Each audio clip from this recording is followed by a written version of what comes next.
Hey guys, welcome back here to Advanced Bass Fishing, and appreciate you guys swinging by the channel to check out today's episode.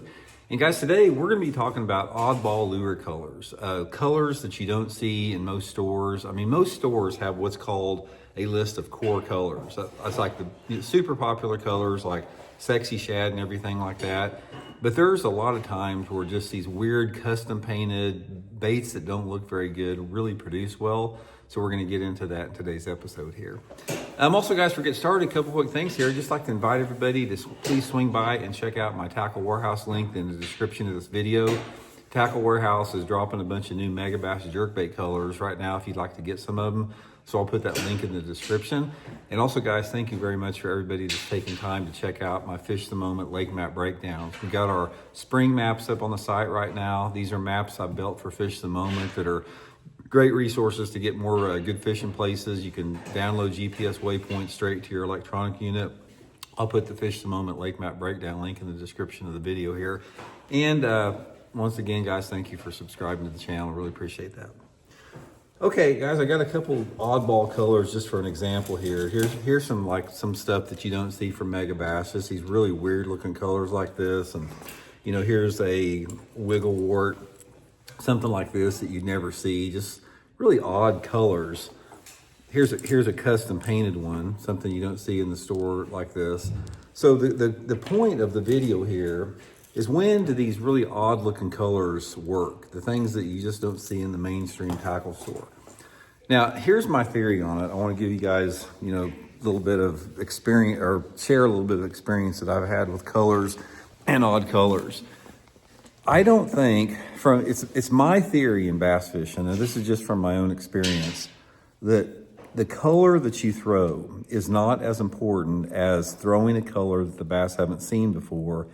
If you fish a body of water, like a public body of water that gets some, moderate to heavy fishing pressure. If you're in a lake, say you have your own farm pond, or you have a private lake that nobody fishes, or 5 or 10 people fish, something like that, you're not gonna have to worry about this, because they're gonna buy, just the standard stuff that you can buy off the shelf in any tackle store.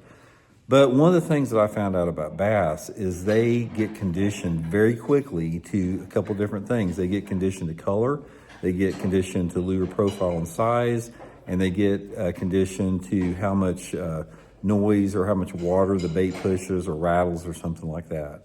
Now, color is a big one, and I have seen this over and over again. A lot of people say, oh, color's not that big of a deal. The bass are stupid, they'll hit anything. And that's not the truth, guys. I put a lot of emphasis on colors. And one of the things that I have seen throughout my own fishing, that I have proven this beyond a shadow of a doubt, is a lot of colors that you think would never work, that you don't think look good, that you can't see it from the bass's perspective or the bass's eyes.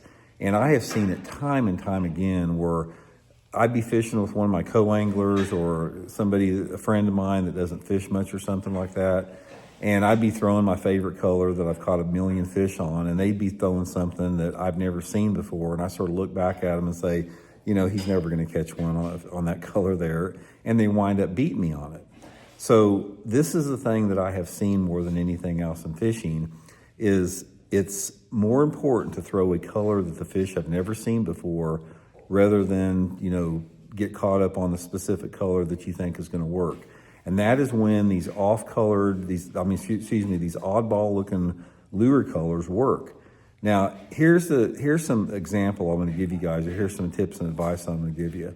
There's two things: either learn how to paint lures yourself, or find a custom lure painter and just come up with some oddball colors, something that you think looks good that is not available on anything that you've ever seen before. Let me give you guys a prime example of what I'm talking about. I've told this story on another channel, but it's a perfect illustration of what I mean by this.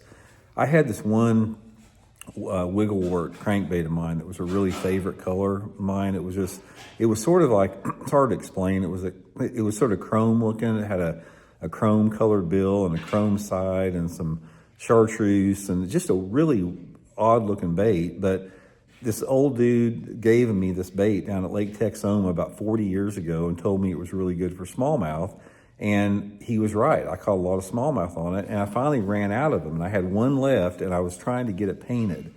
And nobody could paint chrome. It's like I needed the bait to be chrome on the side. But everybody I talked to that painted lures custom color, they said, I can't paint chrome, you know. So anyway, I found this one guy. He was like a 16-year-old kid from North Carolina. I can't remember. He saw a post I was making on it. He goes, yeah, I can paint chrome. He goes, send him this way. So I sent him 6 or 7 of my wiggle warts. And guys, he sent them back. And it was like, when I first saw them, I go, I can't believe that I just got ripped off. This guy just freaking ripped me off. It looks like, it didn't look anything like what I was wanting. I mean, nothing. It looked like he took a bottle of fingernail polish and painted a bunch of green and silver fingernail polish on this wiggle wart. It looked terrible. I mean, it's just like, I just wasted freaking $100 on custom painting this thing. So anyway, and I never seen anything like this. It's some silverish looking green, you know, baby poop looking color. You know, it was like terrible looking. So about 2 years later, I had them in my tackle box for 2 years, and I hadn't even thrown them. And I was at Table Rock Lake, and I was catching a few fish on a wiggle wart, and I was just down there, you know, experimenting. And I said, I'm just going to try this thing. There's the fish I've never seen this color before, the one that kid painted for me. Guys, I tied that thing on, and I freaking lit them up on it. It's like, it was the ugliest looking bait you have ever seen, and it's like they couldn't get enough of it. And it's become one of my favorite colors since then. So that's a prime example about how never underestimate ugly colors, and try to spend as much time as you can using lures that you know nobody has. And if, like I said, if you can paint your own or have them painted, that's even better. And don't sweat if it doesn't look good. Guys, one of my favorite ways to paint lures is like with a can of spray paint. I'll take some crankbaits and stuff, and I'll spray paint the back certain colors and maybe the sides, and I'll scrape the sides off and put dye or fingernail polish on it and catch a bunch of fish. So don't be afraid to experiment, guys. Come up with something unique to yourself, and I can promise you the bass will still buy them. So hope it helps out.